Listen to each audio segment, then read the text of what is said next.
welcome everyone to another episode of Starmade. Heck yeah! And today I want to get a little deeper into the automated crafting system that Starmade actually provides. So we're gonna acquire a few new recipes and hopefully use it to our advantage. It's actually quite interesting procedure, so let's actually have a look at it. So what I already went ahead, just for testing purposes, I went into the shop and checked out the blocks. What you have to do is go, for instance, in your halls tab and acquire or highlight a block that you want to be able to produce. So in my case that was the gray hall. And I needed to buy the recipe. Now it will cost a certain amount of materials or money or resources or whatever, and you can see that I actually already have to have at least 5,000 gray halls in order to acquire this recipe. Now unfortunately the ingredients are absolutely random, or at least more or less random, and sometimes you get a really bad recipe that you don't want to have. So in my case I bought a recipe that ended up using 2 of the Plextanium L1 ores and 7 of the Extranium L1 ores in order to make one single freaking gray hall. Oh jeez, no, that's not what we wanted to do. So I spent another 5,000 gray halls in order to buy another recipe, which came out to use 5 of the Dirt Grass Planet terrains, which isn't too bad. I mean, that's an easy to acquire material. We can simply harvest the whole planet if we wanted to, and acquire the gray hall this way. Now of course this is just to illustrate it. I'm probably never going to produce gray halls because one single space station contains over 1,000 gray halls, so we could simply harvest that. But it was just as an example. So for instance we could do that with the black hole as well. Buy a recipe, costs 5,000 black halls, no problem, we do have that. And we ended up with another recipe, which we can right click in order to see what it requires, and it requires 7 of the L1 ores, metate, or yeah, I believe, whatever, I'm not very good with pronunciation. Anyways, that's how we would buy the recipes. Now of course for things like more advanced things like let's go into the manufacturing, the for instance memory processor or whatever that is required in other recipes. We can buy that, and it will require 5,000 Plextanium L1 ores in order to buy this recipe. That is pretty expensive to buy, but we have to go through that. Now unfortunately, if you remember a few episodes back, we made this factory which is refining my ores all the way up to L5 ores, so we need to be able to revert that process as well. So I'm going back into the shop, into the recipes, and find my coarse Plextanium recipe that we're gonna buy. And all I have to do is check it out. Let's see, that is orange, isn't it? No. Ah, there we go. Oh man, almost the last one that I opened. Anyways, what we want to do is maybe sort this out a little bit, and now we can place this recipe in here. Now, the machines or the factory inputs work in a way that they only use the recipe on the top left slot, and thus we can simply put the recipe that we want to use. So if I wanted to revert this process and get all these or this level 5 Plextanium back into a level 1, I simply need to switch those guys around, and in a 5-second cycle it should start to course these ores down all the way to level 1 again. Now from the looks of it, I'm not gonna end up with 5,000 of those guys, but in the end we will, because we are gonna harvest some more planets, some more asteroids, maybe loot some more pirates and stuff like that, so that should be alright. That is the basic principle. Now let's actually buy a recipe that we can use, for which we have the materials for, and try to produce it. Alright, so I prepared myself for a shopping tour. What I want to acquire is all the recipes for the different hull colors, because I found myself restricted building the mothership because I didn't have enough white hulls, for instance, or yellow hulls. What I already did is got myself the best 2 recipes for the black hull and the grey hull. I bought another one which ended up using only 2 of the rock grass planet terrain, which is great. That is a great recipe recipe, and I think it or gains experience over time. That's something that we will look into in just a minute. I also got everything that I had in my shop, so we will have to buy tons of colored hulls. One thing worth noting before we enter the shop is that once you buy a recipe that you don't like, you can sell it again and you will get back a certain amount of your items that you spent on the recipe. Just as a side note. Now, I'm a little bit disappointed in the shop system, at least hull-wise. They don't provide a lot of hulls. I need 5,000 white hulls at least, maybe even 10,000 to get a good recipe.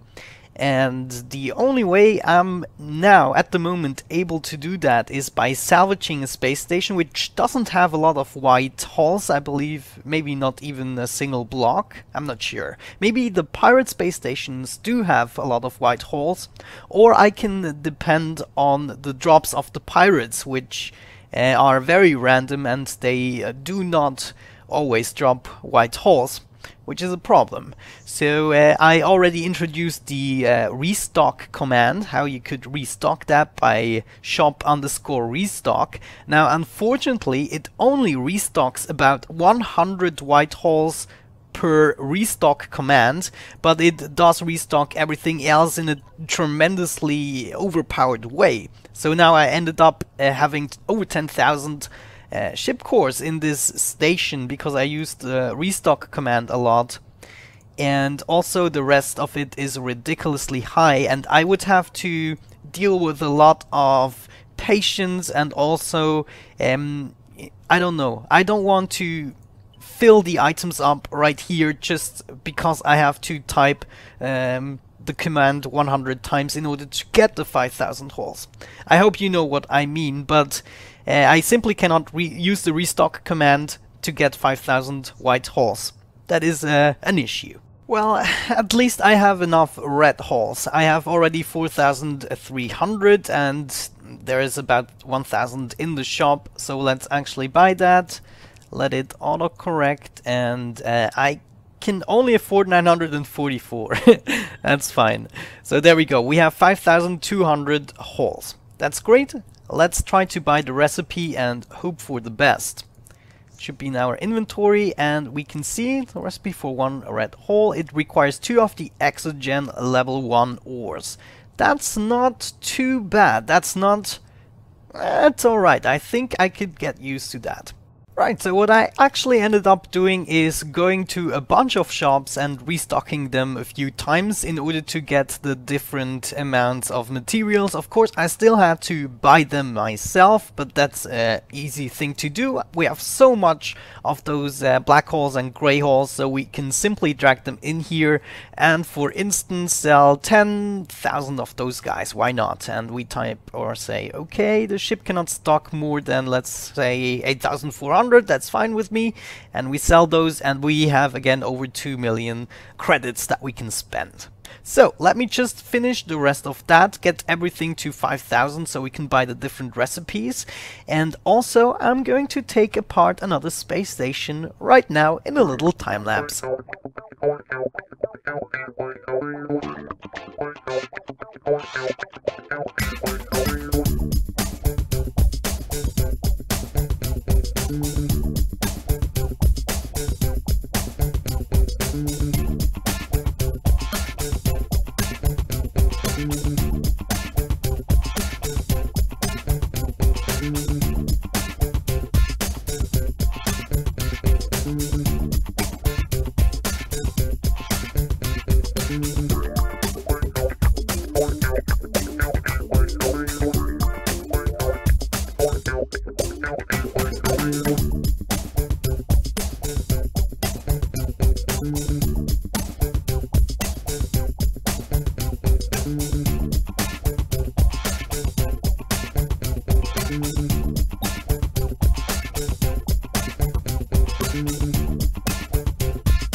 Well guys, back we are on my planet, and I have to say, every time I take a space station apart, I get reminded on how agonizing that actually is, even in build mode, which is slightly faster than harvesting it with a harvesting device. But in the future, hopefully with the mothership, we can easily take care of that and actually also do it with a lot of fun. Anyways, I bought myself all the recipes for the different colors of hulls.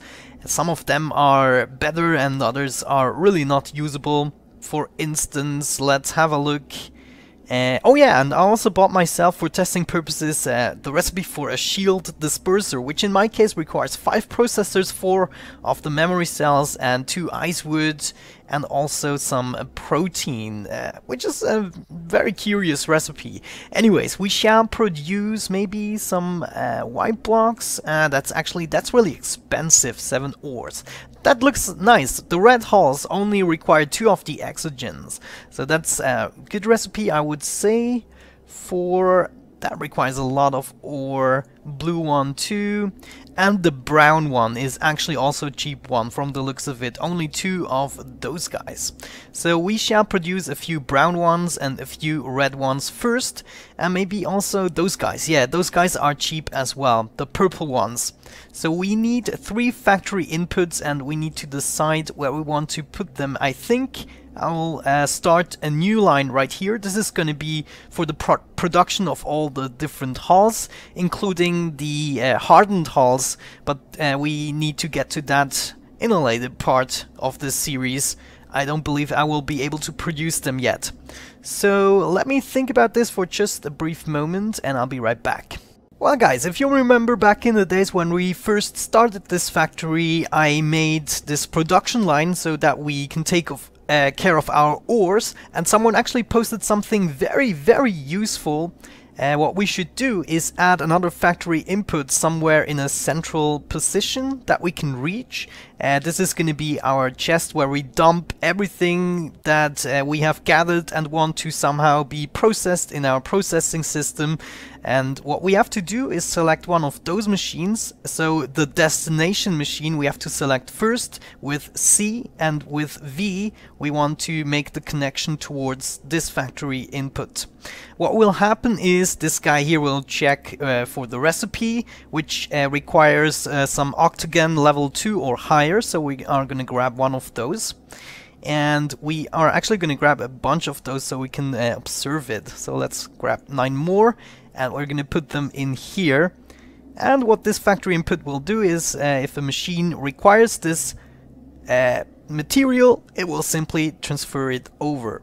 Now right here we will be able to see that this number right here is going up, but this one isn't decreasing, which means every time this is processing, another one of these blocks is being transferred. And of course I believe we can enhance that using some factory enhancement modules. So everything we have to do now is hook up all of these right there, and we will never have to sort out stuff again. Well, so I added all of the connections and it looks crazy, so we can now do the other side, which is going to be all of the holes, and I also want to connect it to the middle guy right here that I'm going to manually fill up, because I want to be able to decide how many of my ores are being transferred into hulls and how many not, because eventually we're also going to need the higher level ores for some recipes and such. So for instance, to make the purple hull, I already have it in here, we are going to need 2 of the exogen ores, so level 1, and I marked it right here so I find it conveniently, and we have those right here. And just to see that it actually working out, we are gonna order 10 of those guys. So that's what I would do. I would just simply take the amounts that I want and put them in here. And since it's a level 1 ore, it's not trying to refine it, but it's prioritizing this machine right here, which is making the purple hole. Great. So that means in case we want more purple hole, we need to grab from this ore type and bring it over right here manually for now. And I will color code that right here because, whoa, it is kind of random what ores you need. You don't necessarily need, let's say, a purplish ore. Sometimes the colors just do not match with the hull that you are getting. But this is what I need for the purple hull, and it's actually also what I need for the brown hull. So maybe let's add another factory right here. Check the recipe. No, it's not brown, it's red. Yeah, it's the red one. So we're gonna place that in here, and we are also gonna connect it up like so, and grab another one of those guys. Now, this might be a problem. I'm not sure which machine it will prioritize.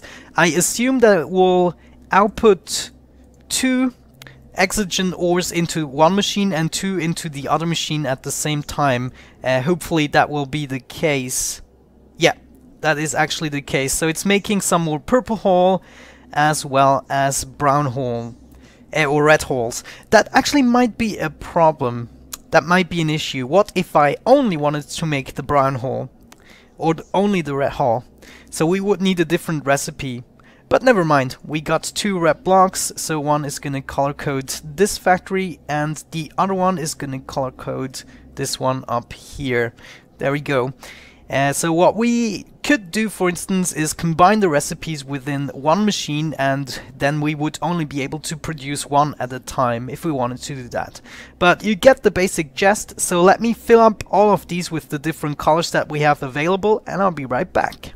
So now that our factory is slowly taking shape, of course we are using more power, which we have to compensate for. If we look over here, we can see that our planet is using all of our, 25,000 power at once, every 5 seconds at least, and it's regenning it in about a second or so. So we definitely have enough regen, but we don't have enough SD power tanks to increase the actual power. So I went into my power tower that we have built in a previous episode. I'm just gonna fill up as much as I can with those power tanks. I'm not sure whether or not I'm gonna have enough of those guys, but we are gonna do our best. Right now we are already up to 30,000 power storage capabilities, so it's going up quickly enough, probably. And I will see, now we don't seem to be using all of our power right now already, so that's good. That means I'm just gonna do one more wall, and then we are gonna meet back in the factory.